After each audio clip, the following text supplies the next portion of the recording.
Oi, gente, aqui é Erika Taróloga, minhas experiências paranormais. Vim fazer mais um vídeo para vocês. Então, vim falar de algumas histórias que aconteceram comigo. Por favor, compartilhe meu vídeo, se inscreva no meu canal, tá? Como sempre, falando das minhas experiências paranormais, que é algo que acontece comigo sempre, desde que eu tenho 6 anos de idade. E esse canal foi importante para mim, está sendo importante para mim, para desabafar e contar algumas das minhas vivências, que para mim já é normal ter essas vivências, eu já estou acostumada. Não é algo que hoje me assuste, me apavora. É difícil alguma coisa me assustar, me apavorar, porque eu já vi muita coisa. Mas, assim, tenho lido algumas coisas sobre clarividência e sobre intuição. Existe uma relação direta entre intuição e clarividência. Então, pessoas podem desenvolver a parte intuitiva também através de trabalhos com magia, de meditação, de yoga.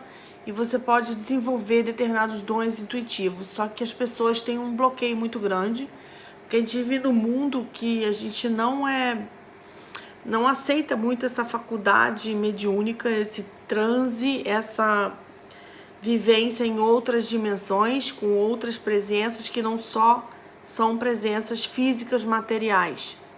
Na minha experiência de vida, a gente não tem só pessoas à nossa volta. A gente tem pessoas e desencarnados, e deidades e seres altíssimos, como seres também sagrados, tanto alto quanto baixos, porque em todas as linhas tem eles. E os mesmos desencarnados que estão num nível muito baixo, muito precário, eles também fazem parte do sagrado, porque eles são almas. Então todos fazem parte do nosso desenvolvimento, da nossa influência aqui na Terra. Cada pessoa carrega um grupo de desencarnados com ela, ligado a vidas passadas e a antepassados de família e lugares que ela dorme, frequenta ou mora. Quando uma pessoa vai morar numa casa, ela está entrando num outro universo, de uma outra vivência, e ela pode entrar em várias influências espirituais nessa casa, ruins ou boas. E na minha experiência eu já vi pessoas também se mudarem para casas onde a vida delas naquela casa abriu mais, melhorou mais e abriu mais, a vida teve uma melhora, uma transformação. Então existem casas também que a vida da pessoa melhora. Eu particularmente acredito muito que lugares verdes, lugares abertos, lugares de floresta são lugares de renovação imensa espiritual e energética. E o conselho que eu dou para as pessoas que estão deprimido, que estão meio para baixo, é ir para o mato, ir para o verde, ir para dentro de uma floresta, para dentro de uma mata. Claro, com segurança, um lugar que não tenha risco de estupro nem de assalto. Um lugar que você possa ir em grupo com 2 pessoas, ficar num lugar que você tenha como voltar, entrar e sair da floresta, sem risco nenhum, né? Com segurança. Mas ficar dentro de uma floresta, meditar lá dentro, ficar em silêncio. Porque eu tenho certeza que vocês vão perceber certas aproximações, certos acompanhamentos, certas mudanças, porque um lugar muito verde tem uma capacidade regenerativa muito grande das pessoas, assim também como ficar na beira do mar, ficar perto do mar por 2 horas, faz um bem imenso para a pessoa. Deitar um pouco na beira do mar, ficar um pouco na beira do mar, ficar num lugar verde, um lugar muito aberto, um lugar comunhão com a natureza, vivendo a natureza. Isso faz muita diferença. Das histórias que eu vou contar hoje, eu vou contar uma vez que eu estava no cemitério, que eu tive que ir no cemitério, e que aconteceu um fato comigo muito interessante. Quando eu estava voltando lá no cemitério, estava no meio para o final do cemitério, voltando para a porta devagarzinho, faltava ainda uns 20 minutos para a porta. eu tive uma vivência bem interessante, porque eu vi um homem do meu lado que passou assim afobado por trás de mim, com os papéis na mão, discutindo o processo com outro homem. Ele estava discutindo os processos, discutindo o papel do documento. Na hora que ele passou do meu lado, eu achei interessante, eu pensei, poxa, o cara tá aqui dentro do cemitério discutindo o processo, documento, e ele estava bem preocupado com o processo, com o documento, com os documentos, falando com outro homem. E eu cheguei para ele e falei com ele, fui aproximar dele. Quando eu fui falar com ele, ele desapareceu. Ele sumiu, ele e o outro homem. Assim, aí ficou claro para mim que ele era uma alma, né, um desencarnado. Só que por um instante, por minutos, eu achei que ele era uma pessoa que estava dentro do cemitério mesmo. O cemitério estava totalmente vazio, só tinha eu. E ele veio pelas minhas costas, ele passou por trás de mim, passou do meu lado, devagar, né? Então, eu achei que ele estava lá dentro mesmo. E eu ia falar com ele, mas eu vi ele tão preocupado comentando o documento, o processo, era um processo. Estava com o papel na mão, aberto, falando com outro homem. E ele estava com terninho e gravata. Então, eu achei que ele estava ali falando disso mesmo, entendeu? Só que, falei, pô, lugar mais estranho para ficar discutindo o processo. E, de repente, o cara desapareceu, era um desencarnado. E isso ficou na minha cabeça, ficou na minha memória. Essa história deve ter mais ou menos 18 anos, faz muito tempo isso. Mas ficou na minha cabeça porque tem algumas pessoas que eu já vi em cemitério, que tive contato, que eu posso contar para vocês. Essa é uma história. E que eu não parei para pensar na hora que ele era morto, porque eu estava sozinha, o cemitério era grande, estava vazio, era de tarde. E ele, para mim, era vivo, mas era morto. E aí o cara fica lá discutindo um processo na justiça que, com certeza, quando ele estava encarnado, ele estava fazendo esse processo e não concluiu o processo. E ele, morto, continuava preocupado com o andamento do processo. Gente, o que eu tenho para falar sobre isso?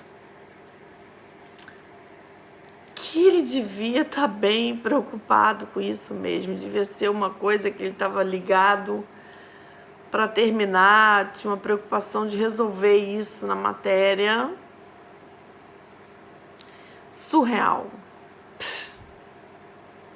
Tá preso, né, nessa história. Sumiu. Quando fui para falar com ele, eu comentar uma coisa, ele desapareceu. Outra história que eu tenho para falar é uma vez que eu estava na Cinelândia, andando na Cinelândia. Essa história faz também uns 19 anos, faz muito tempo atrás, 17, 18 anos atrás, sei lá, por aí, 19 anos, por aí. Tava andando na Cinelândia, estava sozinha também andando, era mais ou menos 2 da tarde, 3 da tarde, e veio um mendigo falar comigo, ali na Cinelândia, falar pra mim, e o fulano, o seu tio, aí falou o nome do meu tio, que eu não posso falar aqui para não expor ninguém. Falou o nome dele, vamos supor que o nome dele fosse José. E aí, José, seu tio? E o José, seu tio? Mas o nome dele não era José, o nome dele era bem estranho, eu não posso falar o nome dele. Mas é como se fosse Leopoldo, é um nome assim, bem complicado, um nome diferente. Vamos falar um nome assim, Leopoldo, nome que quase ninguém tem, né? É bem raro. E ele falou, e aí, seu tio Leopoldo, como é que tá o Leopoldo? Ele não tá preocupado com o Leopoldo? Ficou falando isso, o mendigo, pra mim. Eu olhei pra cara do mendigo, eu fiquei chocada, porque esse meu tio, que o mendigo deu o nome, que eu não quero expor aqui o nome dele real, ele tinha desencarnado fazia mais ou menos 3 dias, 4 dias. Engraçado é que eu não tinha feito nada pra ele, assim, eu não tinha feito uma oração, não tinha feito nada pra ele, sabe? Eu não rezei para ele, eu não fiz nada para ele, porque era um tio um pouco distante, não era tão próximo. Mas eu tinha convido com ele, eu conhecia ele bastante, eu conhecia, só que estava um pouco afastado e não estava com muita intimidade. Mas o mendigo veio falar, e aí, não vai ajudar, não vai fazer nada por Leopoldo? Aí, e Leopoldo, vai fazer nada? E aí eu me lembrei e falei, gente, eu tenho que fazer alguma coisa pro meu tio, ele tá precisando de algum tipo de ajuda. Ele desencarnou faz 4 dias Eu tenho que orar por ele, eu tenho que fazer uma coisa por ele. Eu não posso ficar aqui, né? Fingindo que tá tudo bem, porque ele desencarnou há pouco tempo. E aí o mendigo me deu esse toque, né? De fazer uma coisa pelo meu tio. E aí eu cheguei em casa e fui fazendo coisa pra ele. Fiz algumas coisas pra ele, pra acalmar ele. O mendigo me falou isso. Então, assim, o mendigo nesse momento atuou como um médium, como um grande médium, entendeu? E me pegou no meio da rua, tipo uma antena, sabe? Pra falar comigo. E eu achei aquilo interessante, porque era um médium. Com certeza era um médium. Era um médium que era medium. E ele estava falando aquilo que ele estava vendo. Foi bem interessante isso para mim. Foi um aprendizado para mim. Essa sintonia, né? Essa conexão. Outra coisa que aconteceu comigo foi quando eu às vezes dormia na casa de uma amiga minha em Copacabana, que a gente saía. E às vezes eu ficava na casa dela e ficava alguns dias, uma sexta ou um sábado, às vezes ficava ali, saía, fazia coisas, ficava lá antes, em vez de ir para casa, para não ir para casa muito tarde. E aconteceu várias vezes que eu estava na casa dessa pessoa, que tinha 3 quartos, de eu ver um rapaz dentro da casa espancando uma mulher mais velha. Ele espancava a mulher. Só que o rapaz devia ter uns 20 e poucos anos e a mulher devia ter uns 50, sei lá, 50 e poucos anos. E ele batia nela, espancava ela.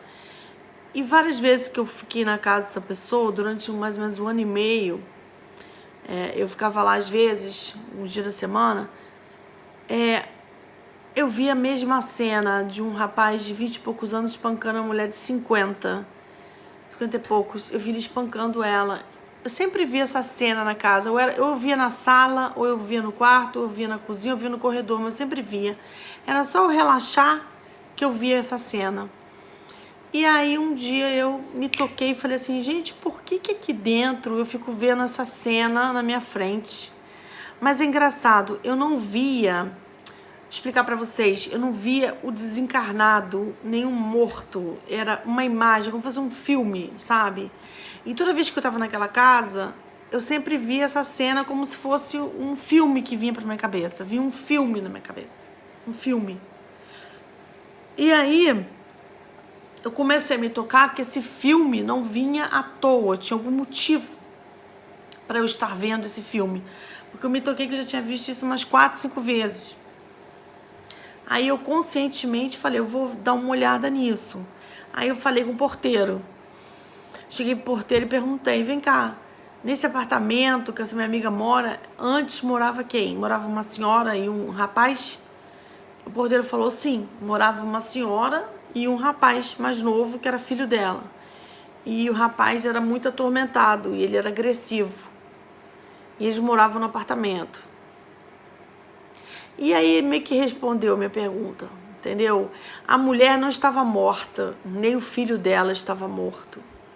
Simplesmente eles viveram uma história naquele apartamento em que o rapaz era muito agressivo e batia na mãe. E ele bateu na mãe muitas vezes naquele apartamento, tanto que o porteiro sabia, que o prédio comentava. Isso ficou na minha cabeça de que... Ficou na memória do apartamento, porque a mulher estava viva, ela mudou de apartamento, ela foi para outro apartamento. Não necessariamente ela tinha morrido. O que ficou para mim é que aquele apartamento estava com a memória dele, um filme que passava das pessoas, dele batendo na mulher, dele agressivamente batendo na mulher e a mulher sofrendo. É um filme meio trágico e bem negativo, bem nefasto. Mas a imagem era nitidamente essa. E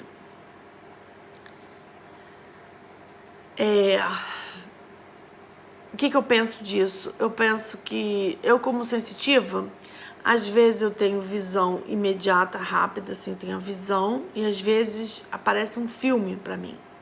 Às vezes aparece um filme como se estivesse vendo um filme.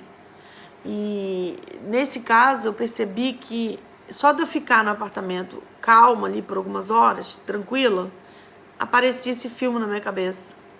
Então, vinha pra mim que o apartamento estava registrado um ato de violência pesado e que aquilo estava continuando a acontecer. É como se o passado continuasse a acontecer. Então, dá aquela ideia de que o passado continua no presente. Então, me deu a sensação de que não há essa ruptura entre o passado e o presente, que a coisa em outra dimensão continua acontecendo. Enquanto o presente está acontecendo coisas, o passado também está acontecendo e depois vai vindo o futuro e tudo vai se entremeando, sabe? Como se fosse uma grande colcha. E eu lembro também uma vez que eu estava em casa e comecei a ver um filme na minha cabeça que uma mulher que era conhecida minha estava grávida. E começou a vir um filme na minha cabeça que ela estava grávida, que estava grávida de 5 meses, começou a vir uma história. Eu falei, que engraçado vir esse filme sobre essa mulher. Aí eu liguei para a pessoa e falei com ela, faz uns 7 anos, isso, 8. E ela confirmou que ela estava grávida, que ela realmente estava grávida. Aquela semana ela já sabia que estava grávida, só que eu não sabia. Eu não sabia que ela estava grávida. E na minha casa o filme era que ela estava grávida. Então, assim, algumas vezes aconteceu comigo de eu estar quieta e vi um filmezinho na minha cabeça sobre algumas pessoas. E o filme que aparece é o que está acontecendo com a pessoa. É alguma coisa que eu tenho que falar com a pessoa ou é algum aviso para mim. Para mim, os avisos vêm muito em função de filmes também que aparecem para mim. E isso também eu atribuo à parte intuitiva. E isso pode vir. Agora, eu acho que tem pessoas que podem ter isso também e não perceber, assim. A pessoa tem isso, mas ela não sabe que esse filme que ela tá vendo, às vezes é uma influência de algo que vai acontecer no futuro. E ela já tá meio que dando uma olhada naquilo, né? Então, acho que tem essa situação aí de que, de repente, isso acontece com vocês observarem isso, assim, de vir um filme na tua cabeça. Que esse filme pode ser alguma coisa que você está prevendo de anos atrás, de anos para frente, ou de anos atrás, ou você está prevendo influências na pessoa. Isso acontece muito comigo. Hoje eu tô acostumada a lidar com isso. Quando você é muito nova, eu acho que tinha um certo drama, entendeu? Tinha um drama, sabe?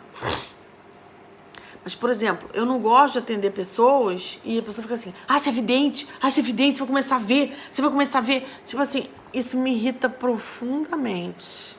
Isso pra mim é o fim do mundo. Porque se alguém quer que você veja alguma coisa, a primeira coisa que você tem que fazer é você ficar calmo. Tranquilo e calmo.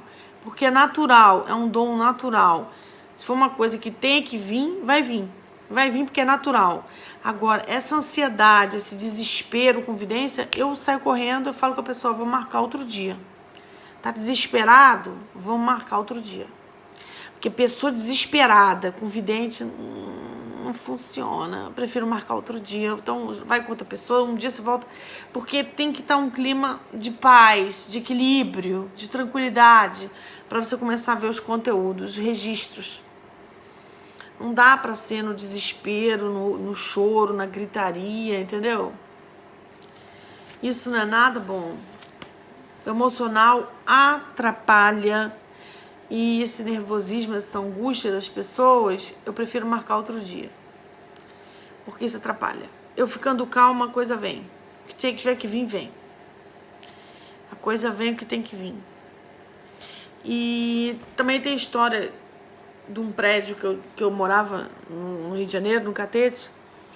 Algumas vezes tive alguns eventos de sonambulismo, graças eu não tenho mais isso, Às vezes eu tenho, às vezes eu acordo andando em outro lugar na casa. Às vezes eu acordo e eu tô em outro lugar andando. Quando eu vejo, já tô andando. Mas eu tive nesse apartamento que eu fiquei no Catete, um sonambulismo de abrir a porta da entrada e descer pra portaria. E eu morava no segundo andar, mais ou menos, parece que eram 2 lances de escada. Cara, e já aconteceu uma história que eu lembro que foi até meio esdrúxula, de eu abrir a porta e descer na portaria de camisola, entendeu? de pijama lá. Até o pijama era totalmente fechado, nada que fosse ridículo para andar no meio do prédio. Ainda bem que eu tinha os pijamas grandes. E desci na portaria. E eu lembro que eu fui sonâmbula na portaria falar com o porteiro. O porteiro, acho que já teve vários porteiros que me viram sonâmbula andando pelo prédio. Mas graças que isso nunca mais aconteceu, porque isso é uma coisa horrorosa, uma coisa horrível. Parece ser maluca, mas eu não sou maluca não, é sonambulismo. Mas assim, hoje, se acontece isso, não saio no meio da rua. Eu paro, alguma coisa acontece que eu não abro mais a porta. Mas no Rio de Janeiro já aconteceu de eu abrir a porta e sair andando. E esse porteiro, coitado, teve esse dia que eu cheguei na portaria de pijama e ele viu que eu tava meio estranha e achou que eu tava sonâmbula e ficou conversando comigo. E de repente eu acordei. E eu tava conversando com ele em pé. E aí eu falei assim, você me perdoa, isso aqui tá acontecendo, foi ridículo isso, eu nem imaginava que eu ia estar aqui, entende? Porque é uma coisa assim, uma cena ridícula. E ele chegou pra mim, ele contava as histórias pra mim, que ele falou que que coisas estranhas aconteciam no prédio. E ele comentou pra mim, já que eu tive esse processo dele me ver lá sonâmbulo, ele falou, olha que eu vou te contar uma história. Eu tô aqui na portaria desse prédio, tô aqui há 1 ano. E eu vejo muitas coisas aqui andando na frente do prédio. Uns vultos, umas pessoas estranhas, passam umas pessoas correndo que não parece pessoa. Parece meio assombração, umas coisas que eu vejo aqui. E eu sempre vejo umas coisas assim aqui no prédio, da porta para fora, que é a grade da frente do portão, que tinha uma coisa de vidro e dava para ver um portão de ferro, que era entre a rua e o prédio tinha um portão de ferro, né? Mas grades abertas, então dava para ver a rua, dava para ver o movimento da rua. E ele disse que via muita coisa de madrugada ali, e tinha certeza que as coisas que ele viu não eram reais, não eram verdadeiras. Eram coisas de outras dimensões, porque era um movimento meio estranho. Eu achei interessante ele me falar isso. E aí ele me contou uma história que ele não esquecia também. Ele contou essa história pra mim, que ele estava no Nordeste e que ele estava numa estrada andando de bicicleta com duas pessoas numa estrada de noite. Vai ser mais de 11, meia-noite, 1 da manhã. Estavam andando 3 pessoas de bicicleta numa estrada escura, bem escura.